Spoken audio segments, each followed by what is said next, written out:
ರಾಜ್ಯ ಶಿಕ್ಷಣ ಸಚಿವರು ನೋಡಲೇಬೇಕಾಗಿರುವಂತಹ ಸ್ಟೋರಿ ಇದು. ಇವರು ಶಾಲಾ ಮಕ್ಕಳ ಅಥವಾ ಜೀತದಾಳುಗಳಾಗಿ ದುಡಿತಾ ಇದ್ದಾರೆ. ಶಾಲಾ ಮಕ್ಕಳನ್ನ ಕಾರ್ಮಿಕರಂತೆ ದುಡಿಸಿಕೊಳ್ಳುತ್ತಿರುವಂತಹ ಮುಖ್ಯ ಶಿಕ್ಷಕರು. ರಾಜ್ಯ ಶಿಕ್ಷಣ ಸಚಿವರು ನೋಡಲೇಬೇಕಾಗಿರುವಂತಹ ಸ್ಟೋರಿ. ಇವರು ಶಾಲಾ ಮಕ್ಕಳ ಅಥವಾ ಜೀತದಾಳುಗಳ ಶಾಲಾ ಮಕ್ಕಳನ್ನ ಕಾರ್ಮಿಕರಂತೆ ದುಡಿಸಿಕೊಂಡಿರುವಂತಹ ಮುಖ್ಯ ಶಿಕ್ಷಕರು. ಹಾರೋಕೇರಿಯ ಪಿಎಂ ಶ್ರೀ ಸರ್ಕಾರಿ ಹಿರಿಯ ಪ್ರಾಥಮಿಕ ಶಾಲೆಯ ಘಟಕ ಬೆಳಗಾವಿ ಜಿಲ್ಲೆ ರಾಯಭಾಗ ತಾಲೂಕಿನ ಹಾರೋಕೇರಿಯ ಶಾಲೆ ಮಕ್ಕಳನ್ನ ಸತತ 2 ಗಂಟೆಗಳ ಕಾರ್ಮಿಕರಂತೆ ಬಳಕೆ ಮಾಡಲಾಗಿದೆ. ಮಕ್ಕಳ ಕೈಯಲ್ಲಿ ಸಲಕರಣೆಗಳನ್ನ ಕೊಟ್ಟು ಗುಂಡಿಯಾಗಿಸಿದಂತಹ ಶಿಕ್ಷಕರು.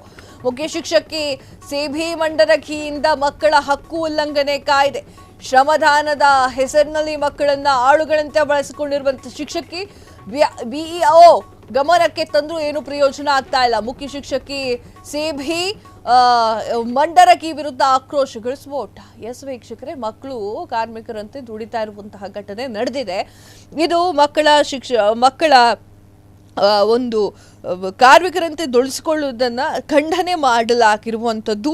ಹಾಗೆ ಇದು ಕಾರ್ಮಿಕರಂತೆ ದುಡಿಸಿಕೊಳ್ಳೋದಲ್ಲ, ಇದು ಶಾಲೆ ಆಗಿರೋದ್ರಿಂದ ಶಾಲಾ ಒಂದು ಅಭ್ಯಾಸಗಳನ್ನು ಮಾಡಬೇಕೇ ಹೊರತು ಈ ರೀತಿಯಾಗಿ ಗುಂಡಿಯಾಗಿಸುವುದಲ್ಲ.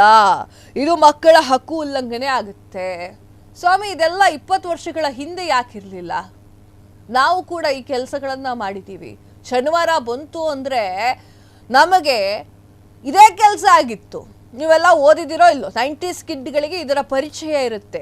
ಈಗ ಸ್ವಲ್ಪ ಮಕ್ಕಳು, ಈಗಿನ ಮಕ್ಕಳು ಸ್ವಲ್ಪ ಏನಾದರೂ ಆಯಿತು ಹೊಡೆದ್ರು ಅಂತಂದರೆ ಮಮ್ಮಿ ಹೊಡೆದ್ರು ಅಂತ ಹೇಳ್ಬಿಟ್ಟು ಓಡೋಗ್ಬಿಡ್ತಾರೆ.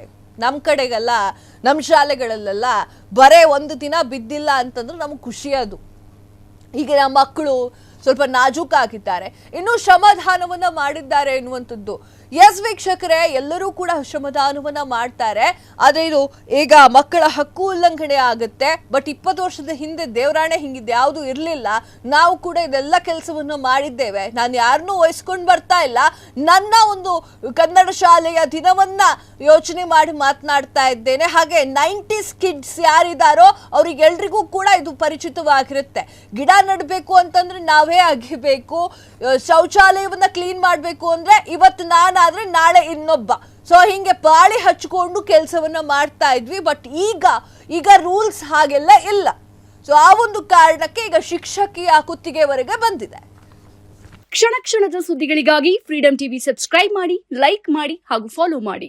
ಹೊಸ ಸುದ್ದಿಗಳ ನೋಟಿಫಿಕೇಶನ್ಗಾಗಿ ಬೆಲ್ ಐಕಾನ್ ಮೇಲೆ ಕ್ಲಿಕ್ ಮಾಡಿ.